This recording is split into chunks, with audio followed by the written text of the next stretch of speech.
루비 컴포라디에요.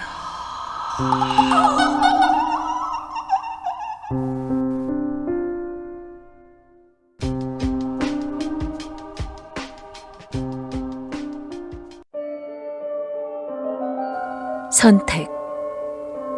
오늘은 만우절이다. 딱히 할 것도 없던 우리들은 여느 때처럼 내 방에 모여서 맥주를 마시고 있었다. 지루했던 우리는 게임을 하기로 했다. 마침 만우절이겠다. 거짓말을 해보기로 한 것이었다. 그리고 그것을 안주 삼아 이야기하며 술을 마시기로 했다. 시시한 게임이었다. 하지만 그 시시함이 좋았다. 1번 타자는 나였다. 이번 여름에 헌팅한 여자가 임신했지 뭐냐? 실은 지금 하나이의 아버지라고. 그때서야 처음 알았지만 사람은 거짓말을 하라고 시키면 정작 100% 거짓말은 할 수 없다. 나는 여름에 헌팅은 하지 않았지만 여자친구가 임신했던 터였다. 하나이의 아버지는 아니었지만 낙태를 시킨 아이는 있었던 것이다. 어느 놈이 어떤 거짓말을 하고 있는지는 좀처럼 알 수 없다. 그리고 알 수 없기 때문에 더 즐겁다. 그렇게 순서대로 거짓말은 이어져서 결국 마지막 놈의 차례가 되었다. 그 녀석은 홀짝 맥주를 삼키고 염치 없다는 듯 이렇게 말했다.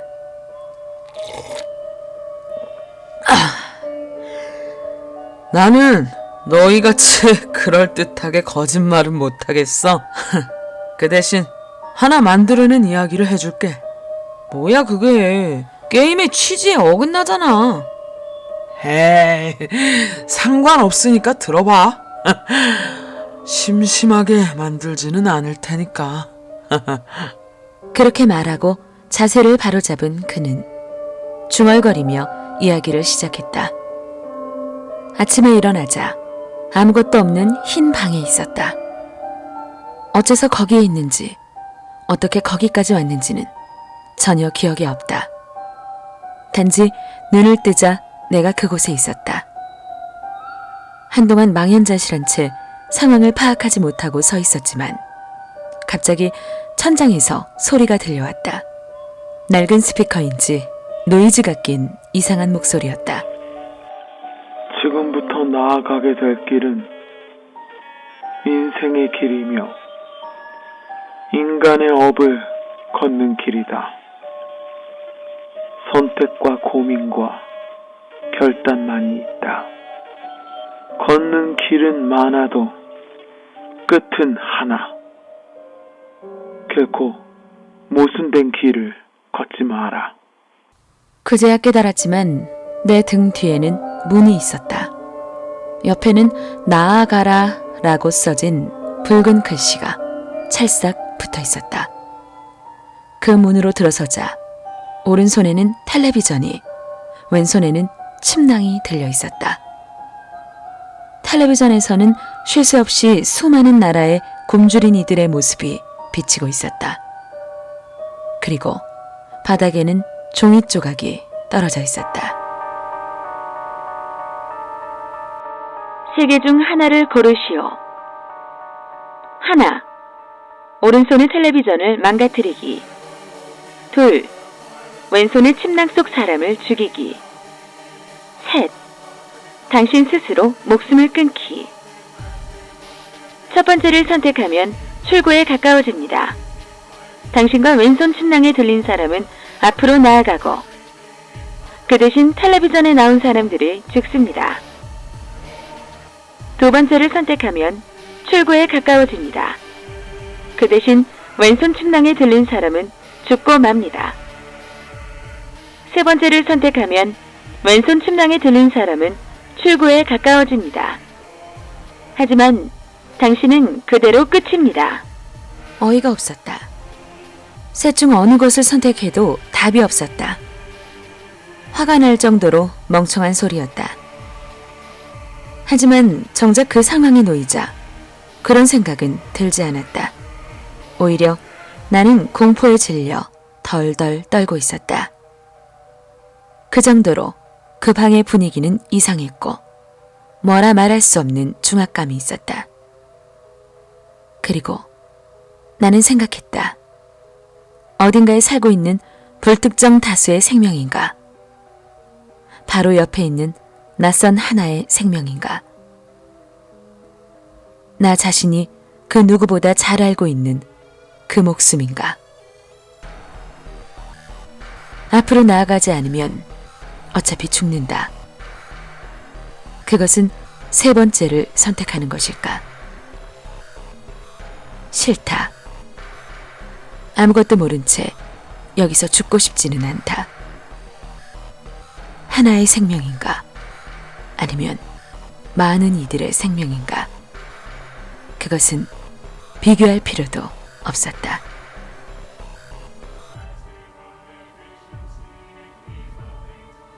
침낭 옆에는 커다란 창이 있었다.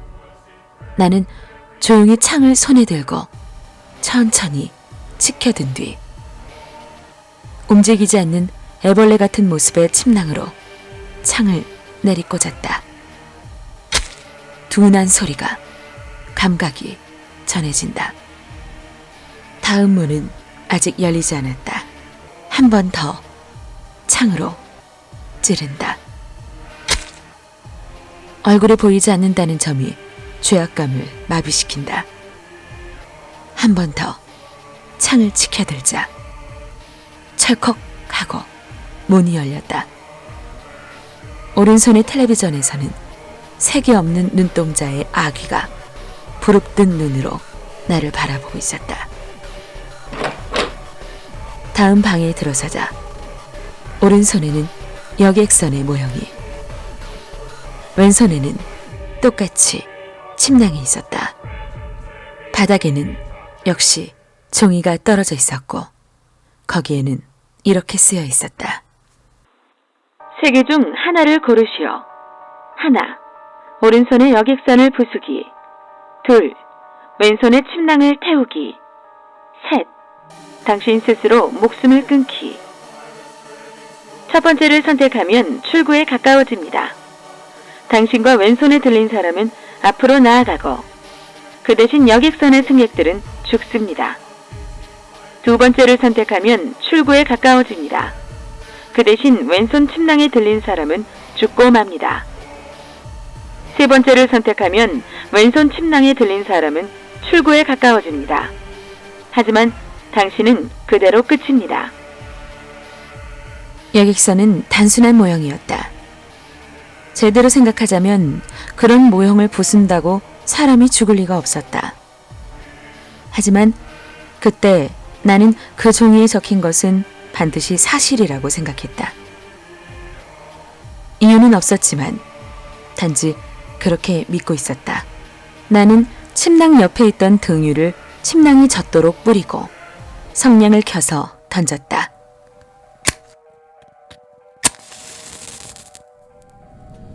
침낭은 금세 불길에 휩싸였다.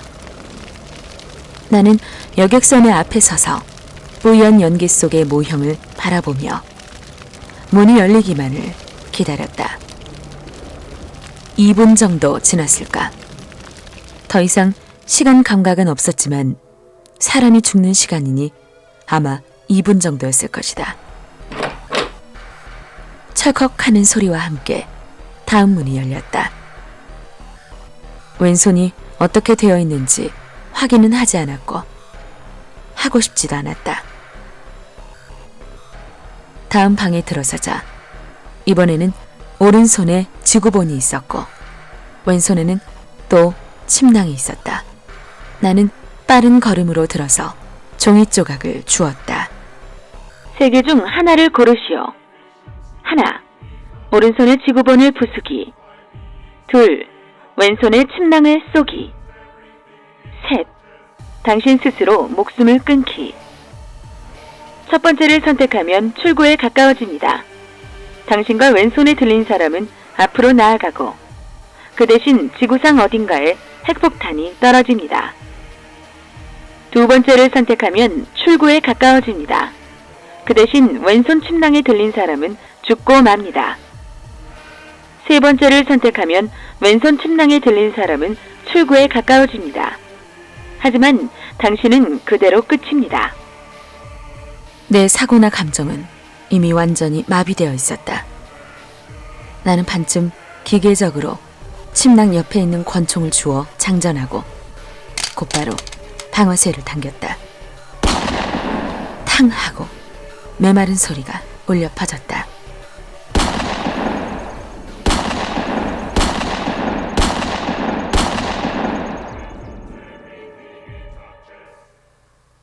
리볼버는 6발을 쏘자 텅 비었다. 처음으로 쏜 권총은 편의점에서 물건을 사는 것보다 더 간편했다. 문으로 향하자 이미 열려 있었다. 몇 번째 총알로 침낭 속의 사람이 죽었는지는 알고 싶지도 않았다. 마지막 방은 아무것도 없는 방이었다. 나는 무심코 하고 소리를 냈지만 여기가 출구일지도 모른다는 생각이 들어 마음을 놓았다. 겨우 나왔구나 싶었다. 그러자 다시 머리 위에서 목소리가 들려왔다. 마지막 질문이다.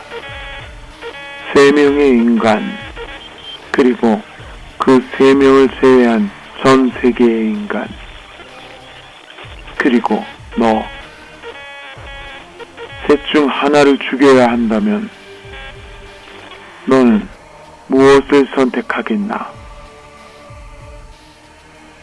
나는 아무것도 생각하지 않고 조용히 내가 온 길을 가리켰다. 그러자 머리 위에서 또 소리가 들렸다. 축하한다. 너는 모순에 빠지지 않고 선택을 완료했다. 인생이란 선택의 연속이며 익명의 행복 뒤에는 익명의 불행이 있고 익명의 삶을 위해서는 익명의 죽음이 있다. 너는 그것을 증명했다. 그러나 그렇다고 결코 생명의 무게가 가볍다는 것은 아니다.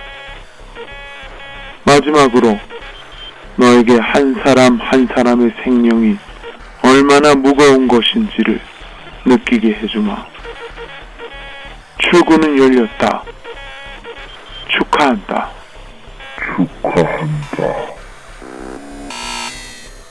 나는 멍하니 그 소리를 들으며 안심하면서도 허탈함에 잠겼다. 온몸에서는 힘이 빠져서 휘청거리면서 겨우 마지막 문을 열었다. 빛이 쏟아지는 눈부신 방을 반쯤 장님처럼 걸어가자 다리에 무엇인가가 부딪혔다. 3개의 영정이 있었다. 아버지와 어머니 그리고 동생의 영정이. 그의 이야기가 끝났을 때 우리는 침도 삼킬 수 없을 정도로 긴장하고 있었다. 이 이야기는 도대체 뭘까? 형용할 수 없는 압박감은 무엇이란 말인가? 거기에 있는 모든 사람이 형체 없는 불안감에 사로잡혀 있었다. 나는 맥주를 한 입에 마시고 애써 소리를 높여 이렇게 말했다.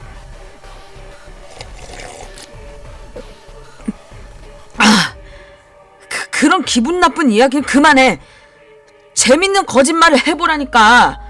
그래, 너도 이번에는 이야기 말고 뭐라도 거짓말을 해봐. 그러자 그는 한쪽 입꼬리만을 끌어올린 기분 나쁜 미소를 지었다. 그 표정을 보자 나는 몸 밑바닥부터 몸부림치는 공포를 느꼈다. 그리고 그 녀석이 입을 열었다. 벌써 했어. 거짓말은. 뭐? 하나 만들어낸 이야기를 해줄게. 라는 거짓말.